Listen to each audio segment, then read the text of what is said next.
গতকালকে যখন আমাদের অন্তর্বর্তীকালীন সরকার শপথ গ্রহণ করে তখন বলা হয়েছে, এবং তার পূর্বে যখন আমাদের প্রধান উপদেষ্টা ডক্টর মোহাম্মদ ইউনূস আমাদের বাংলাদেশে তার পা রেখেছেন, তখনই সাথে সাথে তিনি আমাদের ডেকে বলেছেন যে তোমরা বাংলাদেশের প্রত্যেকটি জায়গায়, হসপিটালে বা যেই জায়গায় আমাদের যে ভাইরা যারা শহীদ হয়েছেন, যারা আহত হয়েছেন, তাদের কাছে যাও, তোমরা খোঁজ নাও এবং এটার একটা কনক্রিট লিস্ট করে আমাদেরকে দাও, যেন মানুষগুলো রয়েছে যাদের এখন এই অবস্থা, তাদের কারণেই তো আজকে বাংলাদেশে আমরা মুক্ত একটি নিঃশ্বাস নিতে পারছি।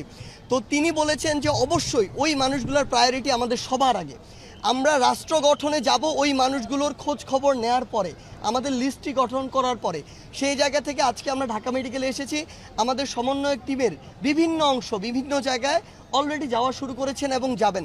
আমরা স্পষ্ট করে আপনাদের মাধ্যমে জানিয়ে দিতে চাই, আমাদের যে ভাইরা যাদের আমরা এতদিন যতটুকু খোঁজ নেওয়া প্রয়োজন ছিল আমরা নিতে পারিনি, আজ থেকে সে ভাইদের দায়িত্ব আমরা নিচ্ছি।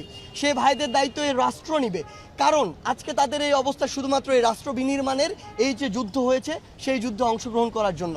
তারা এই 24-এর যুদ্ধের এক একজন শহীদ, এক একজন যোদ্ধা, এক একজন তারা তাদের জায়গা থেকে নেতা। আমরা শুধু এগুলো সমন্বয় করেছি, কিন্তু তারা জীবন দিয়েছে বলে আমাদের রক্তে ওই তাড়নাটা এসেছে যে না, আমাদের কিছু করতে হবে, আমরা রাজপথে নেমেছি। সেই জায়গা থেকে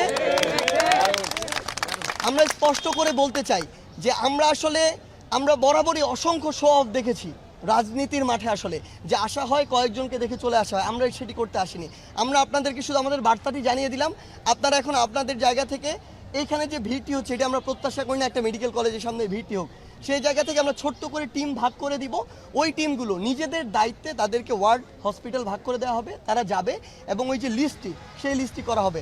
অর্থাৎ আমরা আমাদের কাজও করতে চাই, আবার ওখানে যারা রয়েছে আমাদের ভাইয়েরা বোনেরা, তাদের যেন কোনো অসুবিধা না হয়, হসপিটালের যেন পরিস্থিতি খারাপ না হয়, সেটিও আমাদের লক্ষ্য রাখতে হবে। সেই জায়গা থেকে আপনাদেরকে ধন্যবাদ। এবং আপনাদের কাছে আরেকটি চাওয়া আমাদের, আপনাদের কাছে যদি এরকম কোনো তথ্য থাকে, যেই তথ্যটি দিয়ে আপনারা আমাদেরকে সহযোগিতা করতে পারবেন, অনুগ্রহ করে আমাদেরকে এটি দিবেন। আমরা কথা দিচ্ছি, আমাদের ভাইরা সুস্থ হয়ে বাড়ি না যাওয়া পর্যন্ত আমাদের এই যে রাজপথে নেমে আসা ভাইদের খোঁজে, বোনদের খোঁজে, সেটি থামবে না।